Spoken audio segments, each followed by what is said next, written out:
Tes, suara saya terdengar kan teman-teman? Oke, baik. Kedengaran. Oh ya, baik.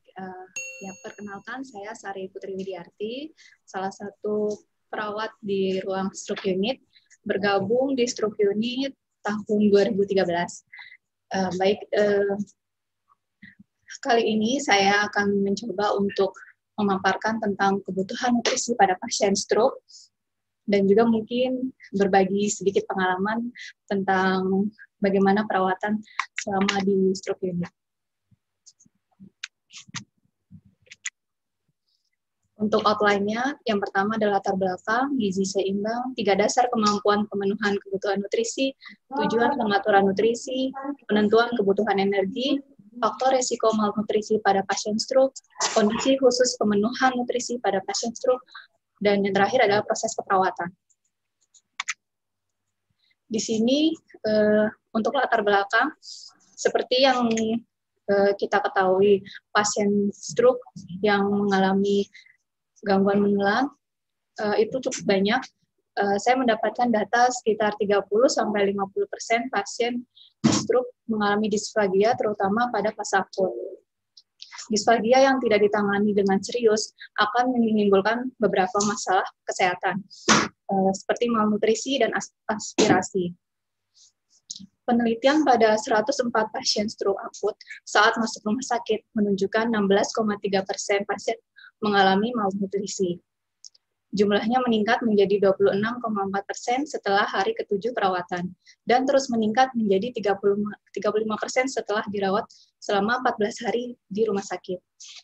Lalu untuk masalah kesehatan yang kedua adalah, di sini saya mendapatkan data yaitu 50% pasien mengalami aspirasi, dan sepertiganya berkembang menjadi aspirasi pneumonia. Data-data tersebut menunjukkan bahwa pentingnya kita melakukan screening disfagia pada pasien stroke pada saat awal perawatan. Seperti yang teman saya sampaikan di minggu dua minggu yang lalu, yaitu terkait screening dan perawatan pasien pada disfagia. Mungkin nanti kalau ada yang belum menyimak, bisa menyimak di channel YouTube kami. Lalu untuk latar belakang yang keempat, yaitu terkait faktor resiko stroke. Seperti yang kita ketahui bahwa stroke memiliki 2 faktor resiko. Faktor resiko yang dapat dikendalikan dan faktor resiko yang tidak dapat dikendalikan. Untuk faktor resiko yang dapat dikendalikan, lebih erat hubungannya dengan pola hidup seseorang atau kebiasaan dari mereka makan makanan. Nah, di sini saya memperoleh data dari 152 pasien, 26% memiliki riwayat DM, lalu 46% memiliki riwayat hipertensi, dan 51% memiliki kadar kolesterol total 200 sampai dengan di atas 240 mg per desiliter, dan 51% memiliki kadar HDL 130 sampai 100 di atas 190 mg per desiliter. Nah, di sini untuk pengertian terkait nutrisi. Jadi, nutrisi adalah segala sesuatu yang dimakan seseorang yang bertujuan untuk pertumbuhan, kesehatan, dan fungsi normal tubuh. Jadi, kalau misalnya, mungkin kalau gorengan, itu kan berarti tidak masuk ke makanan yang bernutrisi ya, karena tidak mendukung untuk tidak sesuai dari tujuan makanan tersebut. Lalu untuk nutrien adalah zat yang terdapat pada makanan yang dibutuhkan oleh tubuh untuk mempertahankan kesehatan. Nah, di sini tubuh manusia itu membutuhkan 4 nutrien utama, yaitu yang pertama adalah makronutrien yang terdiri dari karbohidrat, protein, dan lipid. Nah, ini berfungsi untuk menghasilkan energi. Lalu yang kedua adalah vitamin. Vitamin ini berfungsi untuk menjaga jaringan tubuh agar kondisinya tetap baik. Lalu yang ketiga adalah mineral, misal natrium, klorida, kalsium. Nah, itu berfungsi untuk menjaga homeostasis tubuh. Dan yang terakhir adalah air. Air ini berfungsi untuk sebagai alat transport dari nutrisi dan oksigen ke seluruh tubuh. Nah, di sini Maaf kalau misalnya gambarnya agak pecah ya. Di sini untuk gizi seimbang pada orang yang sehat dulu yang saya bahas ya. Jadi menurut Kementerian Kesehatan Republik Indonesia, untuk gizi seimbang dalam sehari itu kita membutuhkan minimal 8 gelas air putih dalam satu hari. Ini bisa dibagi dalam satu hari itu misalnya 3 pagi, 3 siang, atau 2 malam diatur. Lalu untuk makanan pokok biasanya mengandung karbohidrat itu 3-8 porsi. Lalu untuk sayuran dan buah-buahan sebaiknya 3-5 porsi. Dan untuk protein nabati dan protein hewani sebaiknya 3 sampai dianjurkan 2-3 porsi dalam sehari. Nah, di sini 3 dasar kemampuan pemenuhan kebutuhan nutrisi. Jadi yang mempengaruhi kemampuan seseorang untuk menyerap nutrisi itu ada 3. Yang pertama adalah kemampuan memasukkan, yang berkaitan dengan mengunyah dan menelan. Nah, seperti yang sudah saya sampaikan di latar belakang tadi, bahwa pasien stroke yang mengalami disfagia itu cukup banyak. Jadi, ada kemungkinan pasien yang mengalami stroke juga akan mengalami gangguan dalam mengunyah dan menelan, atau kemampuan memasukkan makanan ini akan terganggu. Lalu yang kedua adalah kemampuan mencerna. Di sini yang berperan adalah enzim-enzim pencernaan, di mana berfungsi untuk pemecahan molekul nutrien. Lalu yang ketiga adalah kemampuan absorpsi. Di sini proses penyerapan sampai dengan mengantarkan zat nutrien dari zat nutrien ke sel. Nah, yang proses ini dipengaruhi oleh tiga komponen, yaitu ketersediaan insulin, di mana yang seperti yang sudah kita ketahui, insulin ini berguna untuk mengubah mengantarkan glukosa darah ke dalam sel. Lalu kemampuan jantung untuk memompa darah ke seluruh tubuh, dan yang terakhir adalah konsentrasi oksigen yang berfungsi untuk pembentukan energi. Nah, di sini tujuan pemenuhan nutrisi ada 3. Yang pertama adalah kebutuhan nutrisi agar tercapai gizi seimbang. Nah, ini juga disesuaikan dengan penyakit penyerta.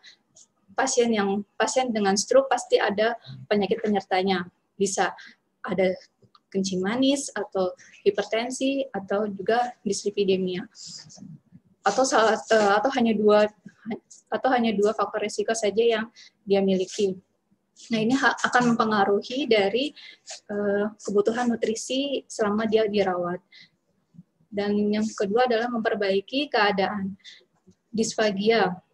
Nah, pada kondisi pasien disfagia pasti akan ada perubahan dari cara pemberian dan juga tekstur dari jenis makanannya. Nah, di sini kalau tidak ditangani seperti yang saya sampaikan tadi adalah akan berakibat malnutrisi. Lalu untuk hiperglikemi, pada pasien stroke akut ada sekitar 40% mengalami peningkatan gula darah, dan ini masih normal, sehingga kita diupayakan untuk selalu mengecek gula darah setiap sebelum makan untuk mengetahui apakah ini hiperglikemianya karena proses dari serangan stroke-nya, atau memang sebenarnya pasien tersebut ada riwayat kencing manis namun tidak disadari. Nah, ini juga bisa juga dicek lebih lanjut dengan pemeriksaan HbA1c untuk mengetahui riwayat kencing manis selama 3 bulan ke belakang. Lalu juga kondisi hipoalbumin, hipertensi, dan dislipidemia ini pasti beberapa pasien ada yang ditemui mengalami ini, dan pasti akan disesuaikan kebutuhannya. Misal pada pasiennya hipoalbumin mungkin akan dikoreksi dengan pemberian albumin, atau bisa juga untuk masalah nutrisinya diberikan ekstrak putih telur. Dan untuk pasien yang hipertensi biasanya akan diberikan diet rendah garam. Dan yang dislipidemia pasti akan dibatasi untuk masak-masakan yang menggunakan minyak. Lalu yang ketiga adalah mempertahankan keseimbangan cairan dan elektrolit. Ini berfungsi untuk menjaga status hidrasi dan menghindari dari dehidrasi. Nah, di sini ada penentuan kebutuhan energi. Yang pertama menggunakan rumus Harris-Benedict.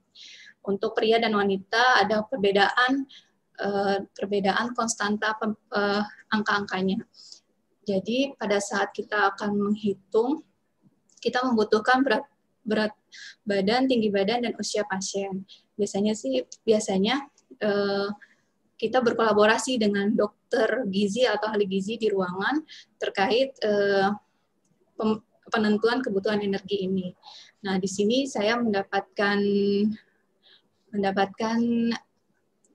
info dari Perdosi tahun 2011 pada kondisi stroke akut kebutuhan kalorinya itu sekitar 25 sampai 50 kilokalori per kilogram berat badan per hari dengan komposisi karbohidratnya 30 sampai 40%, lemaknya 20 sampai 35%, dan protein 20 sampai dengan 30%. Kecuali pada pasien yang mengalami gangguan ginjal atau CKD, biasanya akan dibatasi konsumsi proteinnya, yaitu kurang dari 0,8 gram per kilogram berat badan per hari. Nah, di sini faktor risiko malnutrisi pada pasien stroke apa aja? Jadi, ada 4 faktor risikonya. Yang pertama adalah faktor neurologi. Pada pasien yang penurunan kesadaran, otomatis dia tidak mampu untuk melakukan pemenuhan kebutuhan nutrisi sendiri. Pasti akan dibantu baik itu melalui per NGT ataupun melalui intravena. Yang kedua adalah disfagia, seperti yang tadi sudah saya sampaikan. Seperti yang sudah saya sampaikan, pasien mengalami kesulitan untuk mengunyah atau menelan. Nah, di sini juga ada defisit perseptual, seperti yang teman saya pernah sampaikan juga pada 2 minggu lalu terkait perawatan pasien dengan hemiapnosia. Jadi pasien yang mengalami hemianopsia adalah pasien yang mengalami gangguan lapang pandang. Pada saat kita menyediakan makanan dalam satu porsi utuh, mungkin dia tidak melihat piring itu secara utuh, tapi misal hemianopsia sebelah kanan, berarti sisi sebelah kanannya yang tidak melihat secara utuh. Saat dia makan hanya menghabiskan sisi sebelah kiri saja, padahal yang sebelah kanan belum habis. Nah, di situ kita berperan untuk memutar atau memposisikan kembali piringnya agar pasien sadar, oh makanannya belum habis, masih ada setengah porsi lagi. Gitu. Terus juga ada gangguan motorik. Nah, di sini misal terjadi pada sisi yang dominan, di mana pasien mengalami gangguan untuk makan sendiri. Jadi kita untuk awal-awal mungkin kita bantu, nanti selanjutnya dilatih untuk makan melalui dengan sisi tubuh yang tidak dominan. Lalu faktor metabolik. Di sini riwayat DM dan CKD itu hampir sering kita temui. Jadi sangat sering sekali kalau misalnya pasien dengan DM udah terbiasa makan banyak, begitu di rumah sakit makannya dibatasi, masih suka lapar. Nah, biasanya kita kolaborasi dengan ahli gizi, mungkin bisakah ditambah untuk snack nanti pada saat pasien ini lapar di tengah malam. Lalu yang ketiga adalah faktor nutrisi, jadi gangguan status nutrisi sebelumnya. Nah, di sini saya sharing pengalaman sedikit. Jadi sempat waktu itu ada pasien yang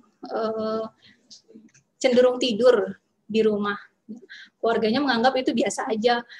Bapak ini mungkin capek, jadi tidur aja. Tapi sampai 2 hari tidak bangun-bangun, baru dibawa ke rumah sakit. Nah, setelah dibawa ke rumah sakit, jadi pada saat pasien ini tidur, otomatis tidak makan dan tidak minum. Pasien mengalami dehidrasi cukup berat. Sampai di rumah sakit, dipasang NGT, dipasang selang kateter, pasang infus. Nah, langsung dilakukan juga MRI. Nah, pada saat di MRI memang ada stroke-nya. Nah, pasien selama 24 jam kita berikan makanan melalui NGT dan juga infusan pasien ini sempat diberikan loading cairan juga karena apa ya? Karena dehidrasinya cukup berat. Melihat dari hasil labnya, 24 jam setelah dirawat, pasiennya dapat bangun jadi CM full gitu. Nah, di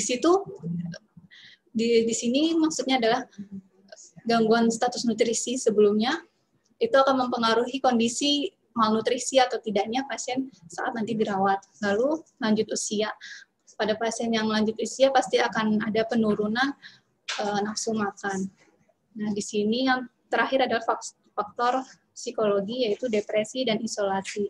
Pasien-pasien yang mengalami depresi itu akan menurunkan nafsu makan, dan nantinya kalau tidak diberikan intervensi yang tepat akan berakibat pada malnutrisi. Nah, di sini kondisi khusus pemenuhan nutrisi pada pasien stroke. Yang pertama, kita menentukan bentuk pemberian nutrisinya. Sebelum menentukan bentuk pemberiannya, kita pastikan dulu pasiennya dalam kondisi sadar atau tidak sadar. Jika pasien dalam penurunan kesadaran atau tidak sadar, maka pemberian nutrisinya melalui parenteral atau melalui enteral dengan NGT. Nah, jika pasiennya sadar, maka pemberiannya maka ada dua lagi klasifikasinya, yaitu apakah ada disfagia atau tidak disfagia. Kalau tidak ada disfagia berarti aman, bisa makan melalui oral. Namun jika pasien ada disfagia, maka dianjurkan untuk pemasangan NGT. Nah, di sini tahap pemberian makanan pada pasien disfagia. Jadi pada pasien yang mengalami disfagia, untuk 1-2 hari ke depan biasanya masih tetap dipertahankan dulu NGT-nya, jadi belum dilatih untuk makan per oral, karena sambil menunggu hemodinamik dan juga kesadaran pasien untuk sadar penuh atau CM. Di sini jika pasien sudah dapat kesadarannya penuh, terus juga dapat mengikuti perintah yang kita sampaikan, boleh kita latih bertahap. Yang pertama, seperempat bagian porsi diberikan secara per oral, yaitu dengan bentuk semi padat, dan 3/4 bagian melalui NGT. Ketika pasien sudah berhasil, tidak ada tersedak, makannya cepat dihabiskan, tidak ada yang tersisa di rongga mulut, bisa bertahap lagi ke tahapan yang kedua, yaitu setengah bagian per oral dalam bentuk semi padat dan setengah bagian melalui NGT. Nah, di sini kalau memang sudah baik, kondisinya sudah membaik, pasiennya bisa menghabiskan setengah porsi tersebut dan tidak ada tersedak, tidak tersisa di rongga mulut, bisa berlanjut lagi ke tahap selanjutnya, yaitu diberikan secara full. Jadi sudah mulai 1 porsi diberikan semi padat, namun untuk NGT tetap dipertahankan untuk memberikan air. Ini kenapa pemberian air ini cukup agak sulit, karena berbentuk cairan dan itu mudah sekali pasien mengalami tersedak jika konsistensinya terlalu cair dan bisa masuk ke dalam paru-paru. Jadi untuk latihan air ini memang nanti kita latih dengan minum jus mungkin, karena yang berserat yang nggak terlalu cair, jadi pasien dirangsang dengan minum jus dulu, baru kalau misalnya jus tidak ada tersedak, baru bisa diet per oral. Nah, di sini untuk konsistensi makanan, jadi yang pertama cair dulu, yang diberikan melalui NGT, lalu dicoba dengan saring udah bagus, tidak ada tersedak, porsi yang disediakan dihabiskan semua, terus tidak ada tersisa di rongga mulut, bisa lanjut ke lauk pauk cincang. Nah, di sini kita tetap harus melakukan pemantauan secara ketat, jadi tidak, pasiennya sudah makan per oral, ya udah nggak usah diperhatikan lagi gimana cairannya, gimana nutrisinya. Nah, jangan. Jadi tetap pemantauannya harus secara ketat. Nah, evaluasinya apa nih yang bisa kita lakukan? Yang pertama adalah analisis asupan setiap hari. Apakah dihabiskan atau hanya seperempat porsi, lalu bagaimana snack yang disediakan, apakah dimakan atau tidak. Lalu di sini ukur berat badan sepekan sekali kalau memang memungkinkan, tapi kalau memang tidak memungkinkan ya biasanya kita hanya memperkirakan kira-kira pasiennya bertambah besar atau tidak. Lalu ukur balance cairan. Nah, di sini penting karena untuk mengetahui pasien ini apakah status hidrasinya itu tercukupi pada saat pasien sudah mulai dilepas NGT-nya, apakah minumnya bagus, bisa habis sesuai target atau tidak. Nah, kalau memang tidak, kalau memang pasien ini balance cairan yang negatif, berarti kan dia kekurangan cairan sehingga diperlukan kolaborasi, mungkin pemberian cairan melalui intravena. Nah, di sini kasus yang sering terjadi ya pada pasien yang mengalami stroke adalah stress ulcer. Nah, ada dua kondisi. Yang pertama kalau misalnya terjadi perdarahan CMS atau cairan mah selang. Yang pertama adalah pasien dipuasakan. Makanan yang diberikan secara parenteral, jadi diubah dari melalui NGT jadi melalui parenteral sampai perdarahannya berhenti. Bila terpasang NGT, lakukan irigasi dengan air es tiap 6 jam sampai darahnya berhenti. Lalu kolaborasi dengan dokter untuk pemberian pompa proton dan penghentian aspirin atau clopidogrel. Pada pasien yang mengalami stroke iskemik, biasanya akan diberikan pengencer darah yaitu aspirin atau clopidogrel. Nah, ini sebaiknya dihentikan dulu karena akan memperberat kondisi dari stress ulcer ini. Nah, ketika CMS-nya sudah mulai jernih, maka makanan parenteral dapat diubah menjadi enteral. Lalu pemberian nutrisi makanan cair jernih dapat diberikan pasca hematemesis. Nah, di sini masuk ke proses keperawatannya, ada pengkajian, diagnosis keperawatan, dan intervensi keperawatan. Untuk pengkajian nutrisi yang pertama adalah antropometri, yaitu kita hitung IMT pasien dengan penghitungan yang sudah saya tuliskan di sini. Nah, di sini status gizi pasien ada di mana nih? Apakah di malnutrisi, underweight, normal, overweight, moderate, obes, atau obesitas. Nah, lalu kita dihitung juga lingkar lengannya, lingkar otot tricepsnya. Nah, di sini untuk hasil laboratorium yang menunjukkan status nutrisi adalah hemoglobin, hematokrit, albumin, leukosit, transferin, dan kreatinin. Untuk transferin ini berfungsi untuk mengikat, untuk mengetahui kadar transferin ini yang berfungsi untuk mengikat dan mengangkat zat besi. Jadi kalau misalnya transferin ini rendah, biasanya akan berpengaruh pada zat besi atau Hb-nya. Lalu tanda klinis lainnya yang terkait dengan gizi adalah rambut, apakah rambutnya mudah rontok atau rambutnya pecah-pecah atau tidak, lalu untuk kulitnya apakah kulitnya kering atau turgor kulitnya baik atau tidak, untuk mata apakah ada anemis atau ikterik, mulutnya bagaimana, apakah ada sariawan atau ada